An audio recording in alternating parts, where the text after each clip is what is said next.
Ashraf, I am a cardiopulmonary physiotherapist, ठीक है। और आज जो हम लोग इकट्ठा हुए, कोई हमारा एक पीसफुल प्रोटेस्ट था, कैंडल मार्च था।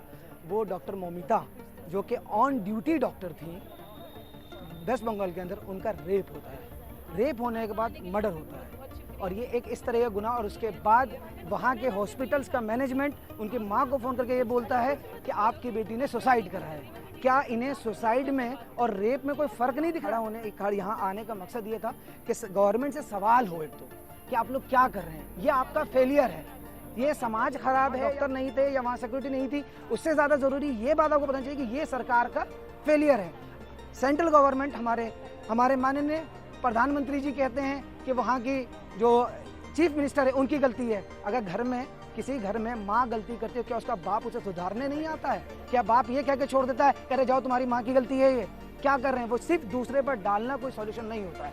अब हमारी यहाँ एक ये डिमांड है, सेंट्रल प्रोटेक्शन एक्ट आया जाए जिसमें डॉक्टरों की सिक्योरिटी की बात की जाए। हम फिजियोथेरेपिस्ट हैं, हमारे यहाँ से फीमेल होम विजिट्स करती हैं, होम विजिट पे पेशेंट देखने जाती है, उनकी सिक्योरिटी के बारे में सोचा जाए।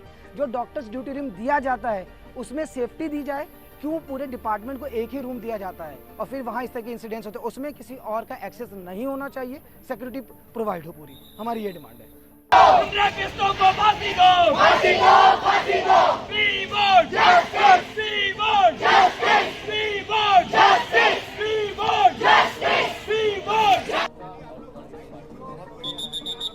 हम दोनों फिजियोथेरेपी डिपार्टमेंट से हैं और हमारा जो प्रोटेस्ट था वो बेसिकली अभी जो कोलकाता में जो रेप केस हुआ है, इतना ब्रूटल, सबको ही पता है जिसके बारे में, मेनली उसी के लिए था, ठीक है। और ये बात सिर्फ मेनली उसी के लिए नहीं है, ये हर एक लड़की के साथ कुछ होता है, हर एक लड़की के साथ। मेरे साथ हुआ है कुछ, इसके साथ कुछ हुआ है। आप पूछ लो यार, यहाँ जितने लोग खड़े हैं आप एक बार पूछ के देखें। हम सिर्फ बोलते नहीं है, हम घर जाके नहीं बताते, क्योंकि हमारी मम्मी पापा हमें ये बोलते हैं कि मत जाइए बाहर, थोड़ा संभल के रहिए। वो भी यही बोलते हैं कि लड़कों से दूर रहो ना, फिर हमारी गलती निकलती है हर चीज में। लड़कों से बात मत करो हंस के, 10 बजे घर के बाहर मत निकलो।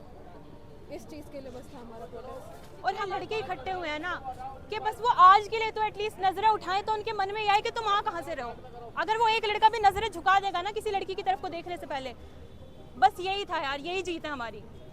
क्योंकि गवर्नमेंट तो नहीं कर पाएगी कुछ, हमें गवर्नमेंट से कुछ उम्मीद भी नहीं, और ना हम उसे कुछ बोल रहे हैं, ना हमें कुछ करना है। लड़का भी सीख लेना, अगर एक लड़का भी एक लड़की को नजर उठा के ना देखे ना, वही हमारे लिए है सब। मैं बस ये पूछना चाहती हूँ कि क्या कोई भी लड़का है जो पूरी न्यूज़ है, वो पूरी रिपोर्ट है, वो पढ़ लेगा बिना रोए?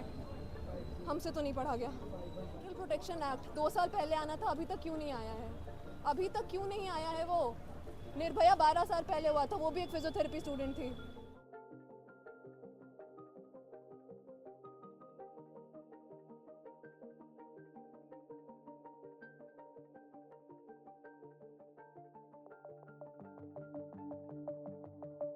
बाहर जाके वो करते हैं तो किसी और के बहन के साथ क्या कर रहे हैं वो? जितनी कोई भी गवर्नमेंट है, किसी की भी गवर्नमेंट है, कोई कुछ नहीं करेगा, कोई कुछ नहीं करेगा। और गवर्नमेंट कहाँ से बनती है? इसी समाज से बनती है। समाज को बदलने की कोशिश की कभी हमने? सड़ चुका है हमारा समाज। हमारे समाज में रेपिस्ट को छोड़ा जाता है तो उसे मालाएं डाली जाती हैं, उसको वेलकम किया जाता है। एक मजमा इस समाज का उसको सेलिब्रेट करता है रेपिस्ट को जेल से छोड़ने पे। कभी इसके खिलाफ सोचा है? कभी सोचा है कि यार मैं अपने भाई को समझाऊं कि यार तू ना कभी किसी लड़की को ऐसे टच मत करना? तो हमारा रिएक्शन वाला फेज हमें खत्म करना पड़ेगा, हमें एक्शन लेना पड़ेगा, हमें शुरू से ही चलना पड़ेगा, फ्रॉम द ग्राउंड। हमें अपने भाई को, अपने बाप को, जिसको भी, अपने बच्चों को समझाना पड़ेगा कि अगर तुम ये जो हो रहा है, अगर तुमने किया तो किसी और के साथ क्या कर रहे हो? यहाँ पर कोई लड़की नहीं होगी जिसको कभी ना कभी बस में या भीड़ में टच नहीं किया होगा।